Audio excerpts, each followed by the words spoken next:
Madam Secretary, if you can please take the roll. Chairperson Del Rossi? Here. Ms. Doherty? Here. Ms. Martin? 2 present, 1 absent.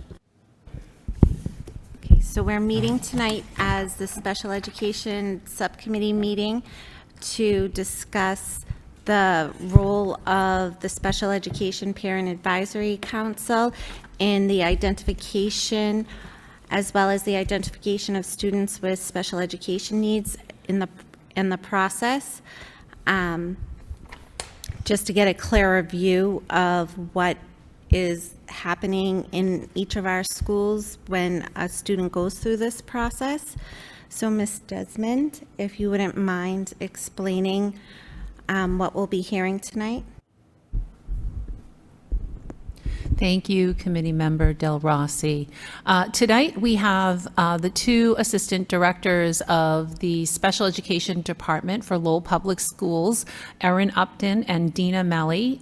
They will co-present, and we will be starting off with Erin Upton speaking about the Special Education Parent Advisory Council and the role of the council and also the upcoming meeting schedule.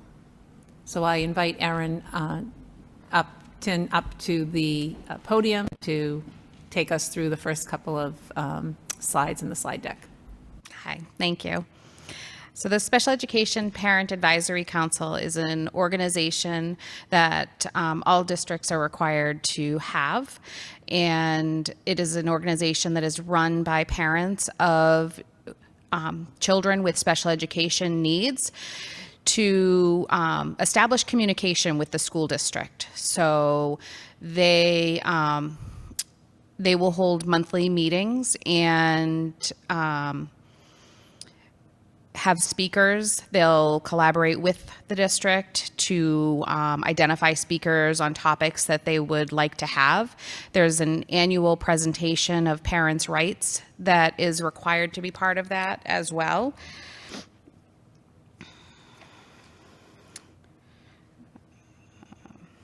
Currently, we have 2 co-chairs to the Lowell Sped PAC.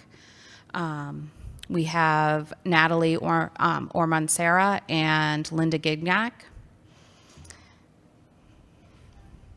And each month, the special education director, assistant directors, the special education parent advocates would also go to support the meeting and to share information with families to really strengthen that communication and collaboration.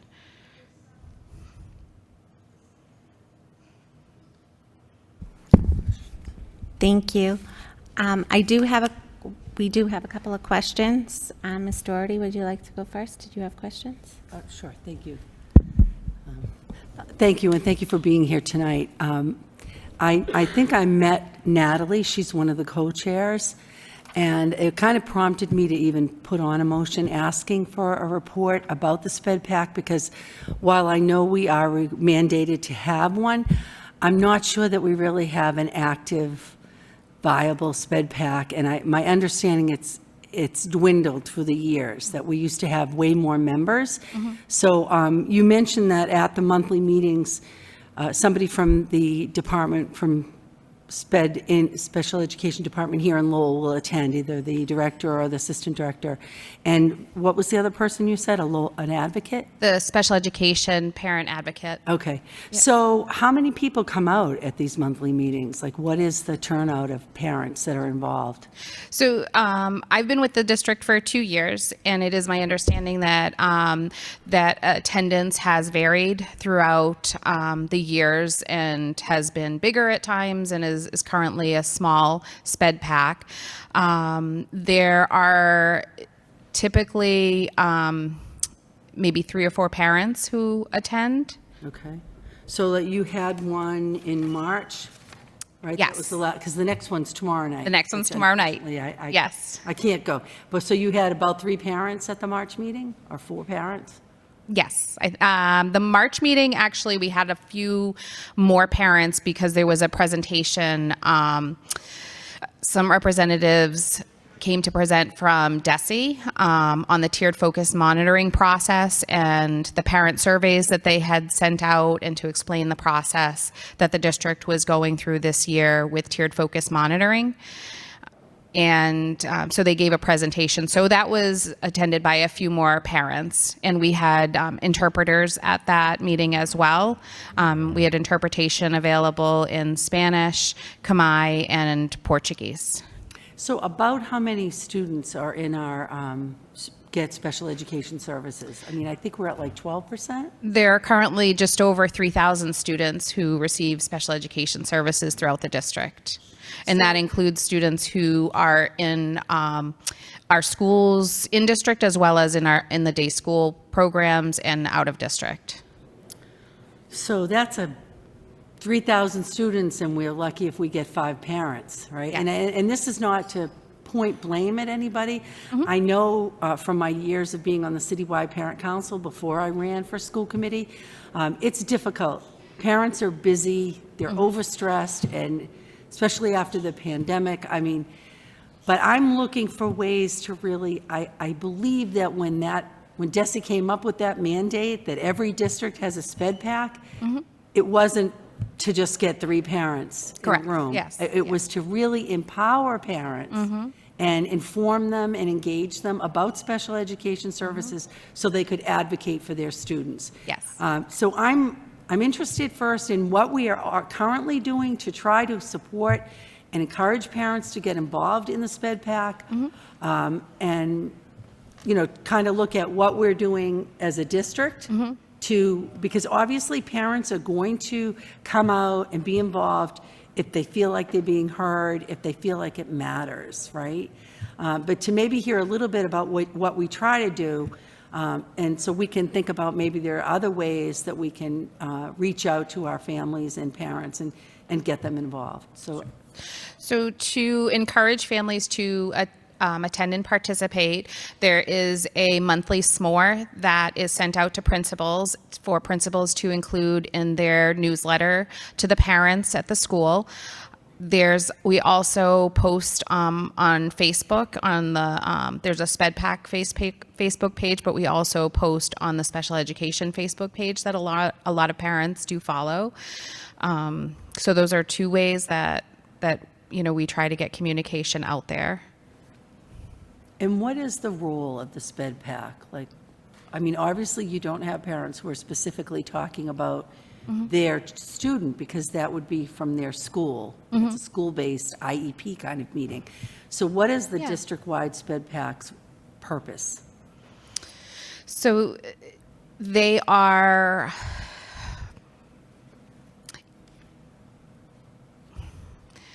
the purpose in Lowell is they plan an agenda on different topics each month to try to educate and inform the other parents. The information about upcoming topics is included in the SMORE that's sent out. So the topics do vary. Tomorrow night, Melissa Newell is joining the sped pack meeting to give a presentation on the early literacy screeners and the process of early literacy screening throughout the district, not specific to children with disabilities. And then we'll have some follow-up conversation about the referral and testing process if a student is referred for testing. Okay, thank you. I also have a question in regards to parent rights, and when does each of the parent receive their parent rights? Is it at one point within the school year? And then the sped pack can explain what is going on with the parent rights and what that all means in that big packet they received? Or do they receive it right before the meeting and it's like, good luck, figure that out? And maybe is that something that we could work on in explaining it to parents overall, what their rights are for their students, and to advocate for them if they don't know how, and in different languages to boot? So I think you're referring to the parents' notice of procedural safeguards. So the parent's notice of procedural safeguards is provided to families with evaluation consent when a student is referred for initial evaluation or reevaluation, and then provided at least annually after that in writing, and it is available in multiple languages. And as a department, we also, in addition to the languages that DESE translated the document into, we also have additional translations available because of our unique population of languages that we have that are spoken in Lowell. We often give those out right before every meeting, just as part of standard practice, that they're given out before a meeting, typically emailed to families. The responsibility of the SPED PAC is to have someone give a presentation annually on parents' rights and to inform them and to give them more education about what is in that booklet. So, and then parents will sometimes reach out to evaluation team chairs to ask questions about their rights. They'll reach out to us, assistant directors or the director of special education, to ask about their rights. And they'll also reach out to the two parent advocates that we have, the special education parent advocates. So if a parent could not read English or even their native language, they would have somebody that could translate for them within the district and help them to understand what those parent rights are. Yes, depending on the language, we might have to contract with someone to do that. Okay, thank you, because I think that's my concern, because sometimes I don't think parents fully realize what their rights are. And, they get a packet and it's overwhelming, and it needs to be broken down in whatever language. So do we have enough people to even do a SPED PAC in like Khmer or Spanish, which is a huge piece of our population? And would that be something going forward that we could even think of to help that population to understand? Absolutely. So during the regular SPED PAC meetings, we do have closed caption translation, and we explain to parents how to access that in their native language. Typically, it's parents who are Portuguese speaking have been attending, and they have been comfortable using the closed captioning, but to giving a presentation on the parents' rights, we certainly would want to have an interpreter available in multiple languages. Yes. Thank you. Thank you. Thank you for the feedback.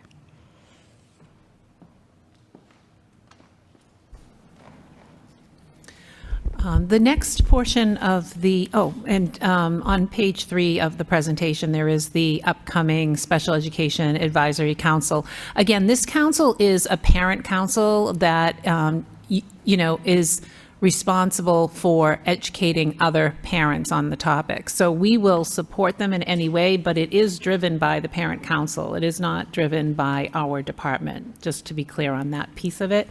And so typically our, and it's different depending on, what, where you are. But in Lowell, we have always had our special education director attend all of the special ed parent advisory council meetings. Other districts, that's not the model. It's truly run by the parent council. It's not really, run by the special education office. But we do try to be partners in the work, and we do try to always be there and be able to present any topics that they are requesting we be a part of.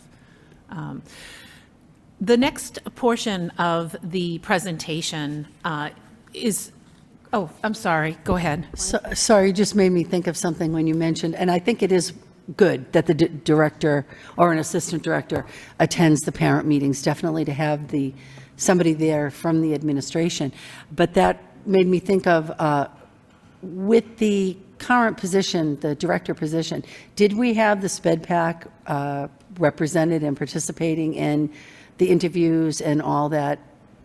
We did, yes, Yes, the The HR office had a full panel do the initial interviews, which included members of the Special Education Parent Advisory Council. We also had representation for the assistant director position that was just recently hired as well.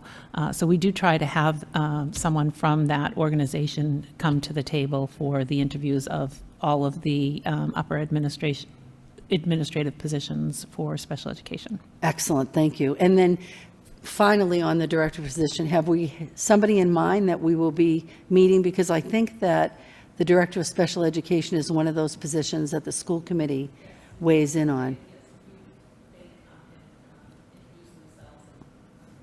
We have a finalist then? Oh, we don't know yet.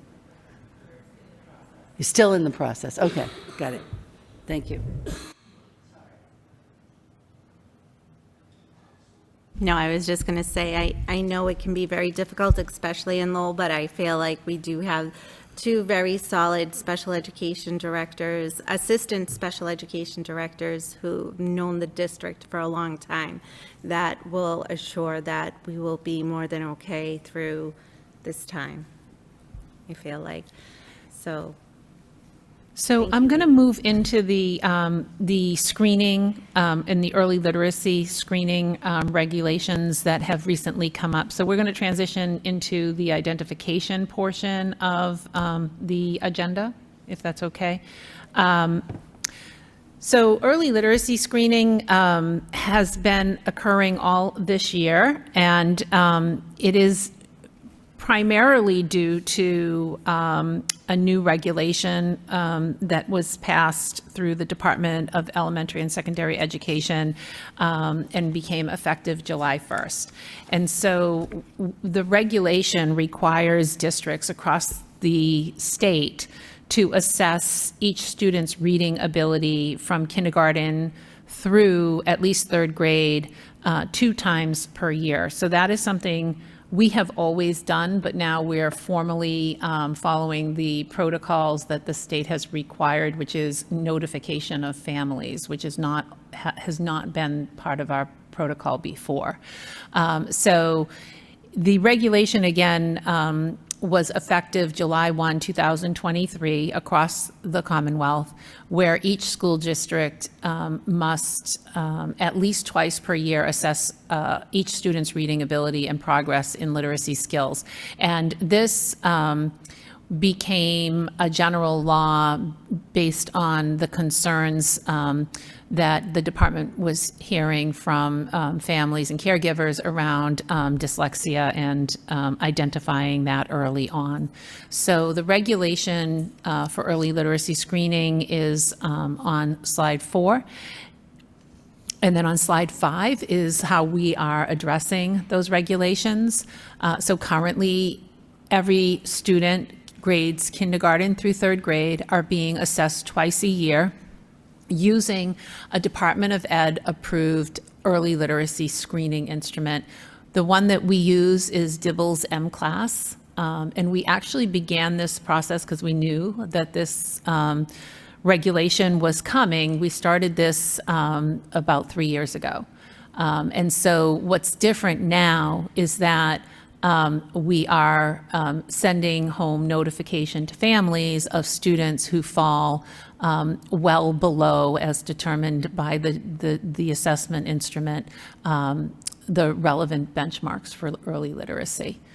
So for students who fall significantly below those benchmarks, we have to determine which actions within the general education program will meet the student's needs. And we do that through tiered interventions, tier 2 interventions. And then within 30 school days, we have to inform the student's caregiver of the screening results and the school's response to addressing those results, and then offer families, caregivers, an opportunity to follow up with the teacher or with the school administration on the progress the child is making in person as a discussion. So that is what we're doing. We have a form letter that we have been sending out to families, and we have been following up with teacher assistant team meetings with families and caregivers and teachers to look at how tiered interventions are working for the students that have been identified as well below benchmark, and how we're supporting them. If you look at the next slide, it just provides an overview of why we screen, and then also how we're notifying families. And it's just, again, an overview of what I just described. On the next slide, it tells you when we're doing these screenings. So grades 1 through 3, we are doing the screenings that has coincided with progress reports, February 14th this year. And then in kindergarten, it's March 22nd, which coincides with the report cards. And then we also do the second screening at the end of the school year to coincide with the last report card. So in February, grades 1 to 3, that's the first screening, and the notifications to families go home with the progress report. At kindergarten, the first screening is March 22nd, and the notifications go home with the report card. And then for all students, kindergarten through 3rd grade, we do a final assessment or the second assessment, and we send home the notifications in the report card of those final results. Within 30 days of the second and third assessment windows, we try to make sure that we are working with families so that they understand what it is that we have planned for supporting the students, whether it be through tiered interventions during the school year or recommendation for additional supports during our summer school break, or during the July break when we have summer school. Again, the students are students who are falling in the well below benchmark, in need of intensive intervention category on the DIBELS 8 M-Class assessment. And it just shows you an example of what that looks like on the DIBELS.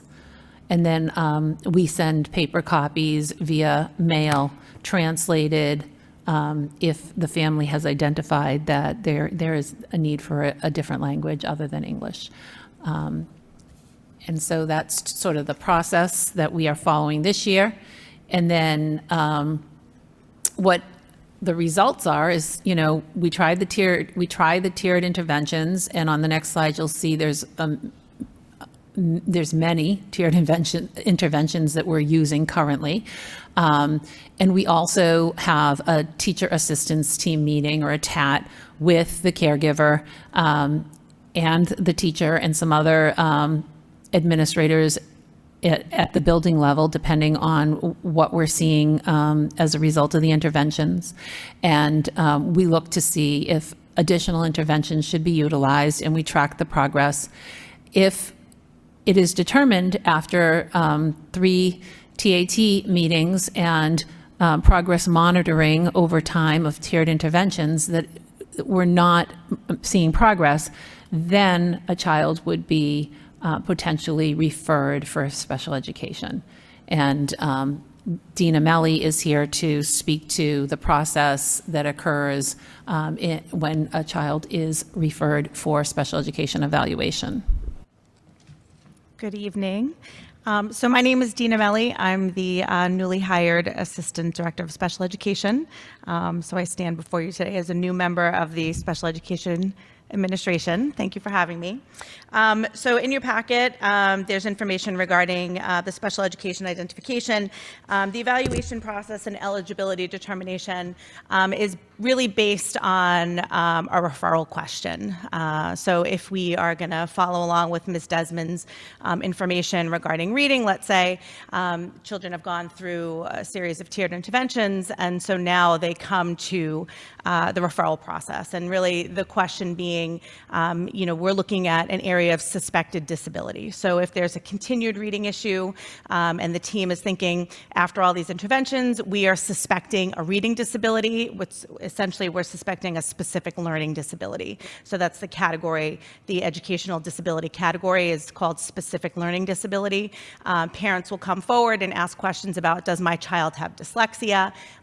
While, dyslexia is not one of the federal categories, the educational disability categories, we do and can test for reading disabilities. And so through this process, we essentially look at the referral question, the suspected disability, and then we design the assessments to determine the specific area of need. So if a child, we're questioning what particular component of literacy the child is really deficient in, or that area of deficit. Is it phonemic awareness? Is it phonics? Could it be fluency? Any of the 5 components of reading, vocabulary, comprehension. We really do tailor the assessments to determine that, because there are different assessment tools that we use to look at various components. So, we really do a wide variety of assessments looking specifically at that. And then what we do is, after 30 days, the assessments are completed.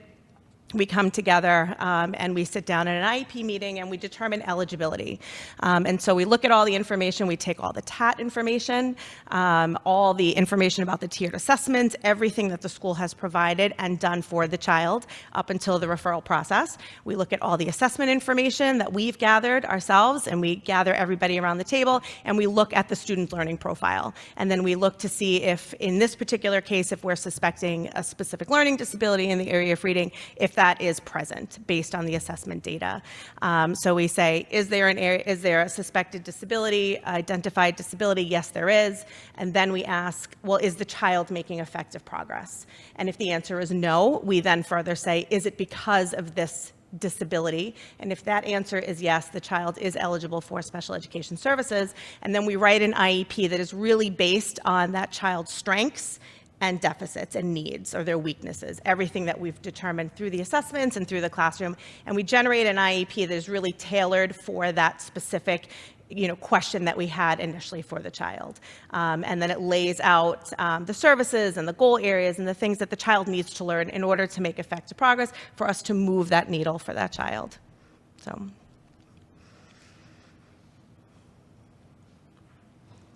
I guess my question is not with the special education process, but the prior process with the TAT process beforehand, and where you're really doing the early screening with the kindergartners, first graders, right? Where they're so young, right? And they have so much room to grow, yet maybe they came out low on the dibbles, right? But is there any other information that you're given regarding they're still going to be getting interventions? Research shows that maybe kindergarten boys and kindergarten girls catch up after this amount of time. Just so parents know not to write that letter, can you please evaluate my child? Because I feel like that would stem a great deal of referrals for testing at the same time. I think a lot of that is based in communication between the school and the parent, right? So, we teach children from where they are. So the way they come to us is the way they come to us. And we assess them and we determine what is it that they need? What do they need to learn? And it's really about looking at their response to our instruction for them, right? And so how are they responding? How quickly are they responding? What are they learning? What areas are they do they need more support in? And I think that when you're, through conferences and just, the teachers there's a lot of communication between parents and teachers, and a lot of it that's happening in, families' native languages, and I think a lot of that has to do with consistent and open lines of communication. Parents suspect, they know when they have a question about their child, and they do come forward and they do ask us these questions. And I think parents feel comfortable, when they feel comfortable, to ask teachers, what's happening in and around the classroom with their own child. If that communication is open and fluid, and they're getting an assessment update through progress reports or conferences or anything like this, this is where he was in the fall, this is where he is in the winter, this is where he is in the spring, this is where we're hoping he'll be by the end of the year, he met target, benchmark, stretch growth. There's so many different ways that we look at children over the course of the year, and children aren't coming in on the same level. So kindergartner, they're not all the same. Children are all different. So, we take them from where they are and we give them the instruction and the interventions that they need, and we see what more do they need. Groups are fluid. We're moving them in and out of different kinds of groups. Beginning of the year, you need phonological awareness work. Well, now you've learned that, we're going to move you more into phonics work. So a lot of this is happening throughout the year. With teachers all the time. We're constantly monitoring groups through progress monitoring and moving kids around based on what they need. So hopefully, speaking with parents, hopefully they're not the first time they hear that there's an issue with their child is that letter after we've done the screening. They would have hoped to have gotten some information prior to that. And this just has to do, thank you for that very explicit definition of explaining that. My other question has to do with parents being involved with the TAT process and general ed teachers having access to translators to help the parent understand. I'm hearing that has been an issue in some of the schools, and just to be able to explain to parents overall in their native language, and so they're comfortable with the whole process going forward. Yeah, I know that through the equity department, we do have translators, and I've seen many meetings with families with translators, interpreters in their native languages, whether it's in-person translators or on the phone translators or sort of video conferencing, but there's quite a few available in a variety of languages, so, yeah. One more question, I promise, and then I'll let you guys go. Who is in charge of the TAT team within the schools? I think that varies by school, but overall there's an administrator that does either appoint someone that's ahead of the TAT, runs the TAT process, and it might be different people depending on the grade level. So for instance, if you have your K to 8 schools, it might not be one person that's doing the TATs for the kindergartners as well as the 8th graders. You might have various people doing different grade levels. Some schools might have one particular person that does TATs for the whole school. I think that does vary. Don't quote me on that, but what I do know is that every school does have a TAP process, because that's how the referrals come to us, through the TAP process, if it's not a parent referral. Thank you very much. You're welcome. I'm actually all set. Ms. Desmond? So I just wanted to clarify. So the TAT process is prior to connecting with the special education department. And so I will say that there is a TAT coordinator at every building, and that the person's role in every building might be different. It could be a social worker in the building. It could be an assistant principal. I know when I was an assistant principal, I was the TAT coordinator of the building. And the TAT process tends to be progress monitored over time. So typically the structure is you'd have an initial TAT, again, depending on what the concern is, the teacher is at the table, a caregiver, the TAT coordinator, and then also specialists. So if there's a concern with reading, then oftentimes the literacy specialist is also invited to the table. If there's a concern with second language learning, oftentimes the multilingual learner lead teacher will come to the table, just so that the interventions that are recommended are something that is at the school available, and there's someone who can assist the teacher in actually lifting those interventions. And then typically what happens is there's an agreed upon plan for interventions. That plan is measured over approximately a six-week period, and then the second TAT is scheduled so that the same people come back to the table, look at the results of the intervention, and determine if something else is needed, a different intervention, or maybe the student is making good progress and they're going to continue as is. They wait another 6 weeks typically and have a third meeting just to ensure that the child is still making adequate progress. If not, that might be a time where they determine that there hasn't been progress made in this 3-meeting cycle, and now we probably need to look at other assessments that might determine if there's a disability getting in the way. So it's usually pretty structured in most buildings, and we have an online form that every building uses to capture the notes, capture the interventions, and capture the data results from the interventions. Thank you very much. Questions? Do you have any questions? I guess we have no questions. You guys left no stone unturned. Motion to adjourn. So moved. Motion to adjourn. Connie, second. Yep. Yes. Okay.